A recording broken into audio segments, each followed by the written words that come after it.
Hello everyone, welcome back again. In this tutorial, we'll be looking into the grading settings.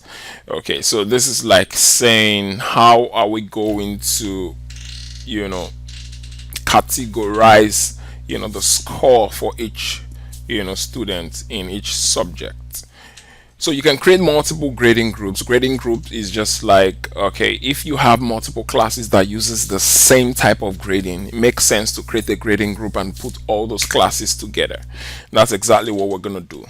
So I'm going to create the grading group. You can call it any name. I can just call it default grading. You can give it any name. Okay, and then I'm going to add grades. So I'm going to say from 0 to 39, and it's going to be F. Now this is the grade point. If your school uses a grade point, it's optional. If your school uses a grade point, you might want to put this. I'll probably say this is 0 0.0, and description I would say fail. Now I would say 40 to 44. I don't know. Am I doing this right? Let me just say E, and the grade point is 1.0, and I'll say pass. So let me say 45 to 49. Grade point, I'm going to give it 2.0. Oh, sorry. This is where it's supposed to be. Grade is going to be D, and I'm still going to call this pass. Now the description you can reuse, but the grade you cannot reuse. Okay, so we've done 45 to 49. Sorry, that's supposed to be 49.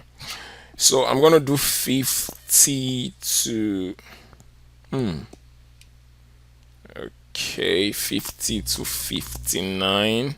I'm going to call this C, and I'm going to call this 3.0, and then I'm just going to call this credit.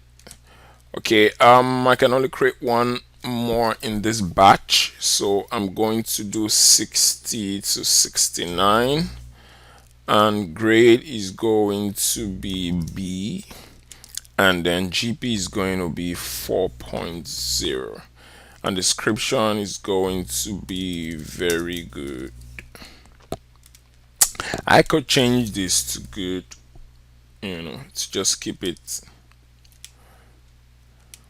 Am I missing anything? All right, I'm just going to add this for now. So we have 0 to 39. Now all numbers must be contained. Okay, so you can leave a space, and then you can also overlap. So you can say 0 to 39 and then 39 to something else. No. Okay, so the next one I'm going to do is to just add 70 to 100. Now it must be from 0 to 100. As in 0 to 100 must be contained in all your gradings. Okay, so I'm going to say this is A, and GP is going to be 5.0. So I'm using a 5-point system. I'm assuming that my school uses a 5-point system. So I would say this is excellent. I'm going to add this. Now I'm going to include all these classes.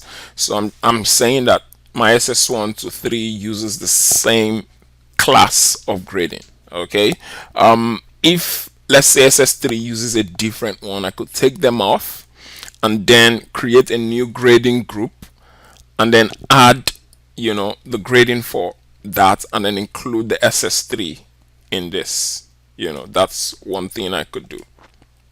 Okay, but I'm just going to delete this, and yeah, assume that all three are using the same grading pattern, and then I'm going to save this, and that is done. Okay, the next video we'll be talking about inserting the student result. Thank you so much for watching this.